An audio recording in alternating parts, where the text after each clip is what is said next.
Good morning, first year commerce and arts. This is the economics lecture part 7, pre-independence Indian economy third. In this lecture, now we will start the foreign trade, through the foreign trade. In the last two lectures, first we studied the industrial sector, or in the second lecture we studied the industrial sector, first agriculture और second industrial. In this lecture हम लोग पहले start करेंगे the foreign trade, व्यापार की क्या स्थिति थी. आप समझ गए होंगे कि ब्रिटिशर जो कॉलोनियल उनका अप्रोच था इकोनॉमी का, वो था किस तरीके से इंडिया को.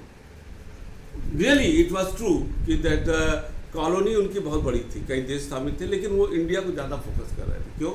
दो कारण से. एक तो इंडिया इतना बड़ा क्षेत्र, यहाँ पर प्रोडक्शन ज़्यादा, यहाँ जो उनको रॉ मटेरियल चाहते थे वो उनको यहाँ मिलता था, तो उसको यहाँ से इंपोर्ट करके वो ले जाते. दूसरा, इतना बड़ा मार्केट, क्योंकि देखो आज एक चीज़ जान लो, डायरेक्ट इनडायरेक्ट मार्केट की लड़ाई. जो कुछ हो रहा है, चाहे पॉलिटिकल हो चाहे सोशल हो, उस समय भी और आज भी, that was totally focused with this aim to capture the market. How to capture market? तो इंडिया में उनको कॉलोनी एस्टेब्लिश करने का और अदर जो कॉलोनियल स्टेट्स है उसके अपेक्षा इंडिया को फोकस करने का उनका मूल उद्देश्य था. पहला, यहाँ से जो रॉ मटेरियल है उसको ले जाओ, और वो ले गए. ऐसी इंडस्ट्रीज ही उन्होंने बैठाया, कैश क्रॉप, कैश वाला कैश क्रॉप को, एग्रीकल्चर में कैश क्रॉप प्रोड्यूस किया और इंडस्ट्रीज में वो वही रॉ मटेरियल प्रोड्यूस किया जो उनको जरूरत था, और दूसरा उसको कन्वर्ट करके फिनिश गुड्स में वो यहाँ पर उन्होंने बेचा. माने रॉ मटेरियल भारत ने एक्सपोर्ट किया और उनका फिनिश गुड्स इंपोर्ट कर लिया.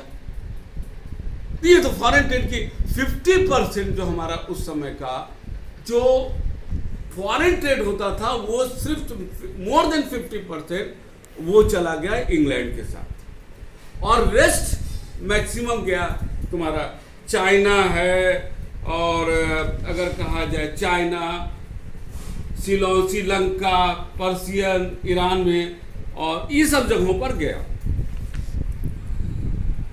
ठीक है. यहां पर British imposed heavy import duty on Indian goods, particular in cotton. उन्होंने बहुत ज्यादा इंपोर्ट ड्यूटी लगा दिया ताकि सामान महंगा हो जाए. In the game plan of the colonial trade policy, India was reduced to an exporter of the primary product and importer of the British manufactured goods. India's main export item were primary product like the ram, silk, cotton or sugar, indigo. On the other hand, the major imports were finished goods like cotton. इसको हमने कई बार, और clothes and capital goods like the manufacturers, machineries and railway sleeper it is from the British industry. क्योंकि वो वहां पर, अब वहां पर से कैपिटल गुड्स हमारे इंडिया में आता था. यहां पर फोकस ही नहीं किया, लॉ कैपिटल गुड्स इंडस्ट्रीज भी तो लगा ले. अब हमारा फॉरेन एक्सचेंज भी खत्म हो रहा था. ठीक है ना.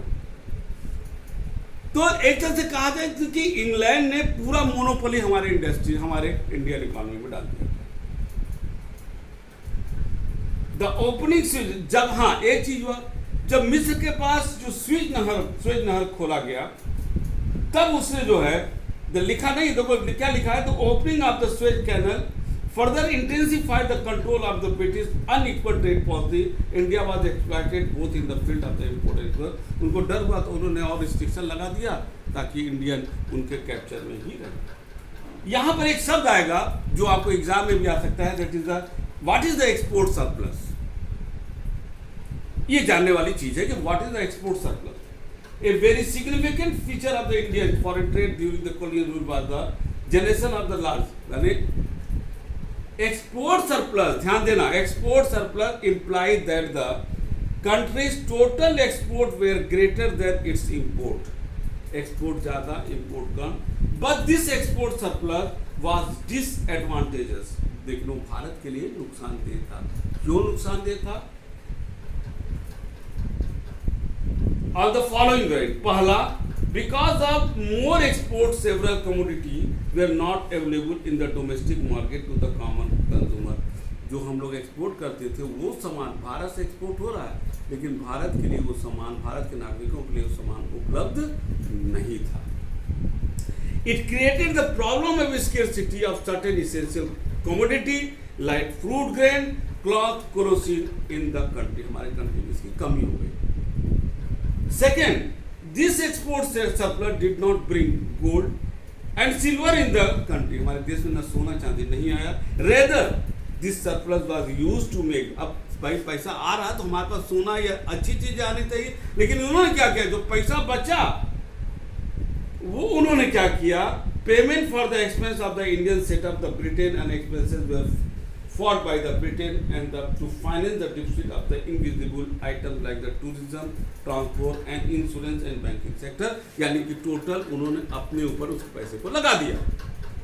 Thus, in this way, export surplus led to the economic drain of the Indian wealth.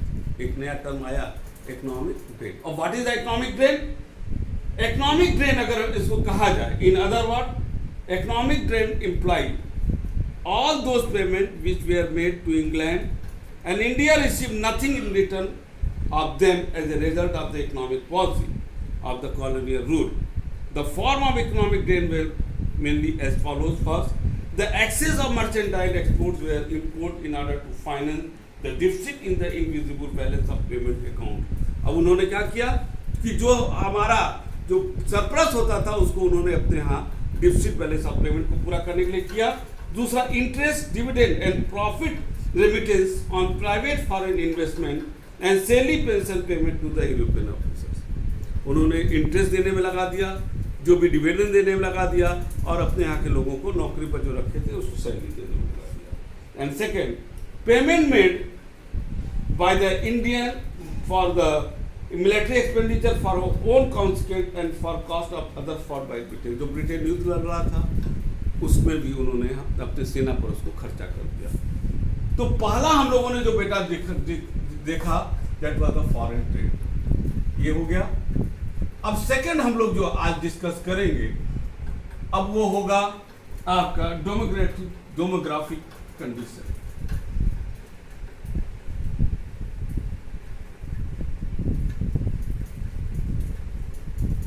Demographic condition में हमारे यहाँ पहला सेंसस जो हुआ था वो फर्स्ट 1881 में हुआ था, ठीक है ना। और उसमें जो है उसमें आया भी था सेंसस में कि unevenness in the Indian population, हमारे इंडिया बहुत बड़ी गड़बड़ी थी। और जो official India was the first state democratic to transition till 1921। The first state democratic जो ट्रांजिशन हुआ 81 से 81 में, जो एक अभूतपूर्व जो एक परिवर्तन हमारे पॉपुलेशन के सेटअप में आया, वो क्या था? The first stage of demographic transition implied that there was a high birth rate and high death rate pre 1921। जन्म दर भी ज्यादा, मृत्यु दर भी ज्यादा। Since in this stage 1881 and 1921, ध्यान देना 1921 तक ये बात हो रहा है। 1921 ये ट्रांजिशन जो पीरियड था, high birth rate, high death rate, ठीक है ना, दोनों हाई था। Rate of growth of population remain very slow. Because very slow growth in the population, this period was termed as the population during greatest stagnant population. इसको क्या term दिया गया? stagnant population. The main reason for the slow growth of the population during British rule were the poverty, malnutrition, कुपोषण, फेमनिज जो होता है, क्या कहते हैं, आता है महामारी, ये सब चीजें, एपिडेमिक, सॉरी मैं फेमनिज जैसे नेचुरल कैलेमिटीज आ गया, ये सब आ गया। फिर उसके बाद एपिडेमिक जैसे इस समय कोरोना चला, उस समय में तमाम बीमारियां आई। And poor health facility. After 1921 India enter into the second stage of the democratic transition. अब 1921 के बाद की बात करें और till independence.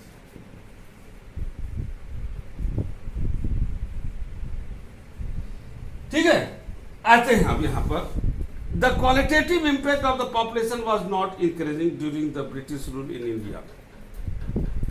The average literacy rate was less than 16%. अब देख लीजिए 16% एवरेज लिटरेसी रेट और उसमें से भी फीमेल लिटरेसी रेट 7% था। ये हमारे यहाँ बुद्धिमानी थी, बौद्धिक स्तर।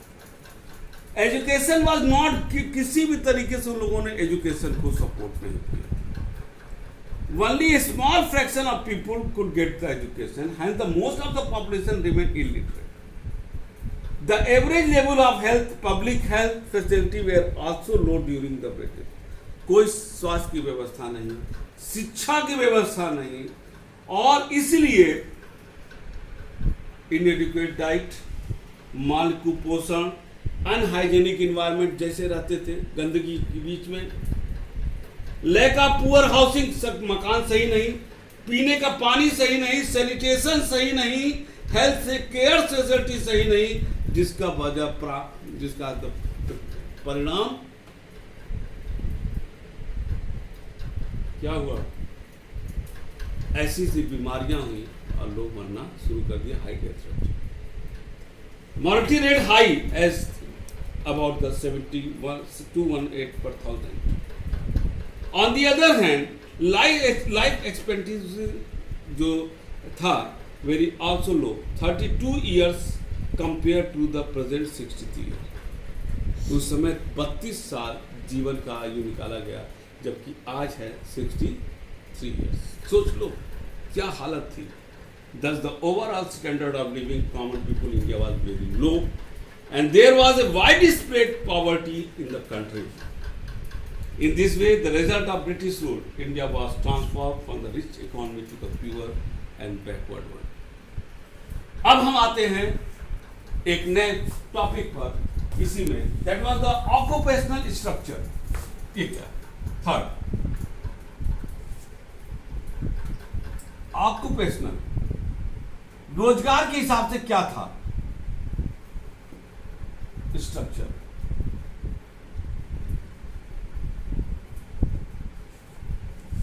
हैंडीक्राफ्ट, मैंने हम लोगों ने देखा हैंडीक्राफ्ट को तो चौपट कर दिया इन लोगों ने, और द बर्डन, जिसके कारण जब हैंडीक्राफ्ट चौपट हो गया तो एग्रीकल्चर ओवर क्राउडेड, जब एग्रीकल्चर क्राउडेड तो लो प्रोडक्टिविटी हुआ, डिस्गाइज अनएम्प्लॉयमेंट, और on the other hand raise of the non agriculture sector was very, और वो इतना ज्यादा हो गया लेकिन कोई ध्यान नहीं दिया गया जो नॉन एग्रीकल्चर सेक्टर, जिसमें सरप्लस पॉपुलेशन, एग्रीकल्चर का जो सरप्लस लोग थे उसको हम शिफ्ट करें, इस पर भी ध्यान नहीं दिया गया। तो हुआ क्या, जो नॉन एग्रीकल्चर सेक्टर था उस पर विशेष ध्यान दिया नहीं गया, तो इसका अनबैलेंस हमारे यहाँ स्ट्रक्चर जन्म ले लिया। The country which the dominate place of the agriculture on it's occupational structure is considered a poor and backward country. The backward character of economy during the British rule is very much evident from the unfavorable change in the occupational structure. Unlike the growing economy where the percentage of worker in agriculture decline and that in industry service increases. अब आप ध्यान देना, 70 to 75% of people were engaged in the agriculture sector, 10% manufacturing sector, of 15 to 20% were engaged in the service sector. So इसका clear एक message जाता है कि किसी ब्रिटिश रूलर ने किसी भी प्रकार के अदर सेक्टर को फोकस नहीं किया, एग्रीकल्चर सेक्टर को ही ज्यादा लगा रहे, वो भी इस हालत में डाल गया कि उनकी पैथेटिक सिचुएशन आ गई। दूसरा, ऑक्यूपेशनल स्ट्रक्चर के कारण the another important feature of Indian occupational structure was is growing regional variation. कुछ हमारे यहाँ अमीर बहुत डेवलप और कुछ total backward. In this case, some part of then modern Madras Presidency, comprising आज के समय के हिसाब से Tamil Nadu, Andhra Pradesh, Kerala, Karnataka, Maharashtra, West Bengal, there was decline in the percentage share of the workforce in the agriculture sector. यहाँ पर एग्रीकल्चर सेक्टर पर फोर्स बहुत कम हो रहे थे, and increase the manufacturing और service sector. On the other hand, in the case of the Odisha, Rajasthan and Punjab, there was increase in the share of workforce in the agriculture. तो एक area जो south में था वहाँ agriculture से वहाँ पर इंडस्ट्रीज और सर्विस में, और दूसरे राजस्थान और राजस्थान में एग्रीकल्चर पर ज़्यादा हो गया, जिसका क्या हुआ, आपका रीजनल वेरिएशन आया, एक बहुत खराब स्थिति आया। तो हम लोगों ने इसमें 3 चीज़ देखा, foreign trade, demographic condition and occupational structure. आगे के क्लास जो हमारा लास्ट लेक्चर होगा इस चैप्टर का, जिसपे हम लोग इंफ्रास्ट्रक्चर को देखेंगे और छोटी मोटी और भी चीज़ों को हम लोग बात करेंगे, वो लास्ट लेक्चर होगा। तब तक के लिए good day and good bye.